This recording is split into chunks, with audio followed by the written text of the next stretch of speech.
আসসালামু আলাইকুম। ক্রীড়ামন্ত্রীর দায়িত্ব নেওয়ার সঙ্গে সঙ্গেই সমন্বয়ক আসিফ বাংলাদেশ ক্রিকেট বোর্ড থেকে সাকিব আল হাসানকে চিরতরে বাদ দিয়ে দিয়েছেন। প্রিয় দর্শক, এমন একটা ভিডিও সোশ্যাল মিডিয়ায় ব্যাপক ভাইরাল হয়েছে। কথা না বাড়িয়ে চলুন সে ভিডিওটি দেখে আসা যাক। একটা প্লেয়ার নাম তার সাকিব আল হাসান। সাকিব আল হাসান একজন দেশদ্রোহী। কোনোদিন কোনো খেলায় তার কোনো সম্পৃক্ততা আমরা দেখতে চাই না।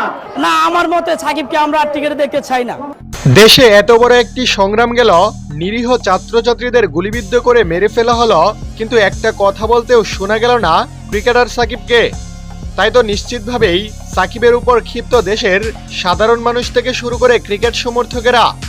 এদিকে সামাজিক যোগাযোগ মাধ্যমে ভাইরাল হয়ে এক ভিডিওতে দেখা যায় কয়েকজন ক্রিকেট প্রেমী সাকিবকে দেশদ্রোহী বলে মন্তব্য করেছেন।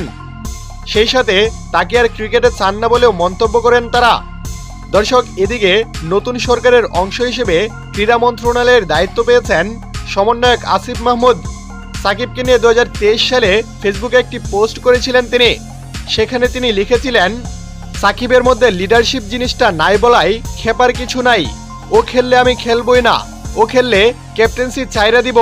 এই অ্যাপ্রোচ নিয়ে টিম লিড দেওয়া যায়, টিম স্পিরিট থাকে। ছোটবেলায় পাড়ার ক্রিকেটেও কেউ এমন করলে তাকে বাদ দিয়ে রাখতাম আমরা। দর্শক, আর সে ক্রীড়ামন্ত্রী হওয়ায় ইচ্ছে করলেই সমর্থকদের চাওয়া হিসেবে সাকিবকে বের করে দিতে পারবেন দল থেকে।